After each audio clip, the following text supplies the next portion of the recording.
आपकी आएगी तो ऑनलाइन क्लास में कक्षा 10 की प्रश्नावली 1.4 चल रही थी, जिसमें प्रश्न नंबर 1 प्रश्न नंबर 2 को हमने बता दिया था।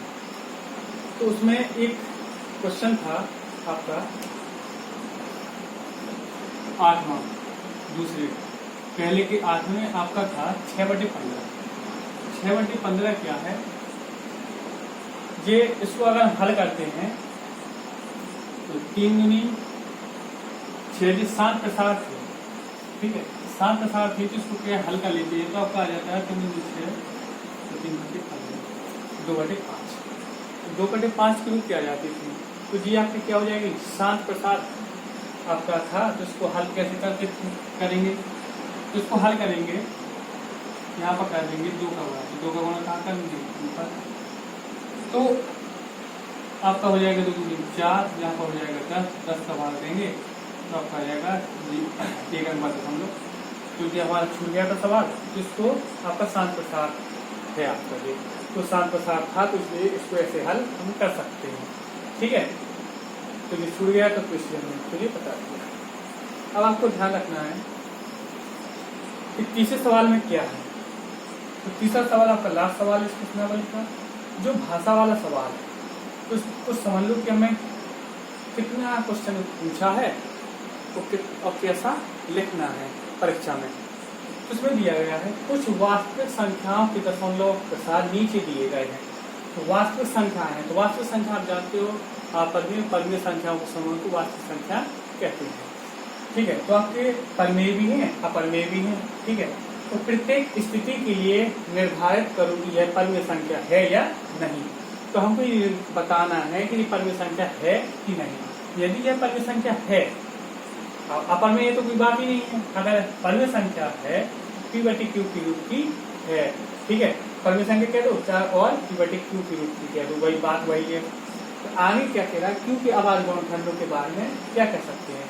अगर हमारी ऊपर में संख्या है तो हम उसके हर के बारे में क्या लिख सकते हैं, ठीक है। तो हमारे 3 सवाल दिए गए हैं, 43 आपका 1 2 3 4 5 6 7 8 9 तक ये आपका दिया गया है। दूसरा ये आपका तीसरा सवाल है, तो ये केवल भाषा वाला सवाल है, इसको समझ लो। पहले इसमें आपका मतलब आपका क्या, अगर आपका क्वेश्चन आ जाता है तो इसमें लिखेंगे कैसे, ठीक है। तो इसमें पहले पूछा क्या है, पहले आपको इसमें पूछा है कि नीचे आपके सवाल दिए गए हैं वास्तविक संख्या है, तो वास्तविक संख्या परमेय और अपरमेय दोनों रूप की होती है। तो अगर आपको परमेय है तो हमें उसके हर के बारे में बताना है कि क्या लिख सकते हैं हर के बारे में, इस क्वेश्चन पूछा है। तो हम देखेंगे कैसे, पहला क्वेश्चन हमने यहाँ पर हल किया है। तो इसमें देखो 43.1 2 3 4 5 6 7 8 9 तक दिया गया है। तो इसमें देखो आपका पूरा भाग जा रहा है, ठीक है। तो आपका यहाँ पर है तो जो शांत है, क्योंकि यहाँ पर हमारी संख्या आगे डॉट डॉट नहीं दी गई है, ना हमारा ऊपर बाल लगा है, तो आपकी जो शांत आवृत्ति का है, ठीक है। तो हम लिखेंगे यह संख्या दशमलव प्रसार अशांत आवृत्ति है, यह शांत है। तो यह संख्या का जो दशमलव प्रसार है कैसा शांत है, यह शांत आवृत्ति का है, लिख सकते हैं, ठीक। अब हमारे तो हमें पता चला, हमें बता दिया कि ये परमेय है अपरमेय नहीं है। अगर जब परमेय है तो आगे हम क्या लिखेंगे, तो परमेय आपकी शांत है तो ये कैसी होगी परमेय होगी, इसलिए यह P/Q की रूप की परमेय संख्या है। जैसे हमने इस क्वेश्चन का आंसर दे दिया। अब आगे पूछा Q के अभाज्य गुणनखंड, अगर परमेय है तो आगे हमको हल करना है। तो अतः Q के अभाज्य गुणनखंड किस रूप का है, अगर आपकी शांत आवृत्ति का होता है, ठीक है, तो आपकी अभाज्य गुणनखंड होता है जो हर का 2/m और 5/n के रूप का है। कि हमको इसके यहाँ के बारे में आपको पूछा है तो हमको लिखना है, इतना हमको लिखना है, बदल पेन से लिखना है, क्योंकि आपको अलग अलग लाइन समझ में आ जाए, ठीक है। ये नीले से या काले से नीले से तो ऐसा लिखना है, ठीक है। तो इतना आपकी भाषा इसमें लिखने पास हो गया आपका आंसर, ठीक है।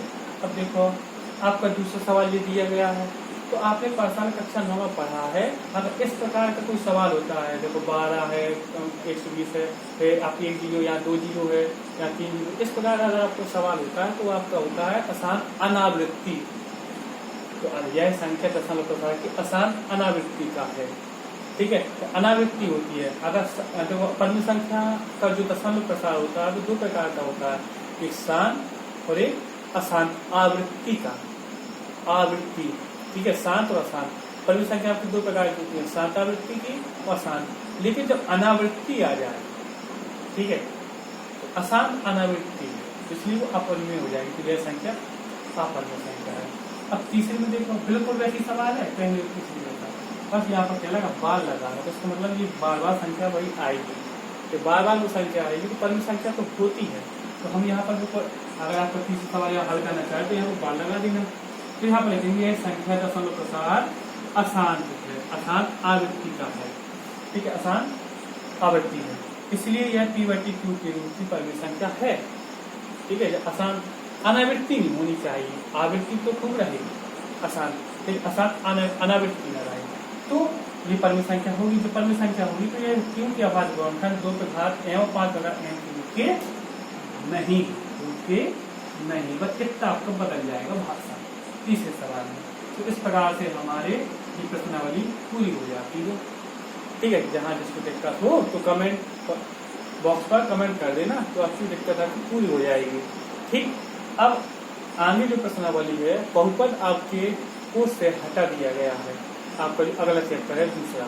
तो अब इसके बाद आपका जो अगली क्लास होगी वो आपकी होगी दो चर रैखिक वाले समीकरणों के युग्म में। तो अगली जो आपका वीडियो आएगा तो उसमें आपको प्रश्नावली आपकी जो इकाई चलेगी वो चलेगी तीसरी, क्योंकि बहुपद को आपको हटा दिया गया है, ठीक है। तो आज के लिए इतना ही, धन्यवाद।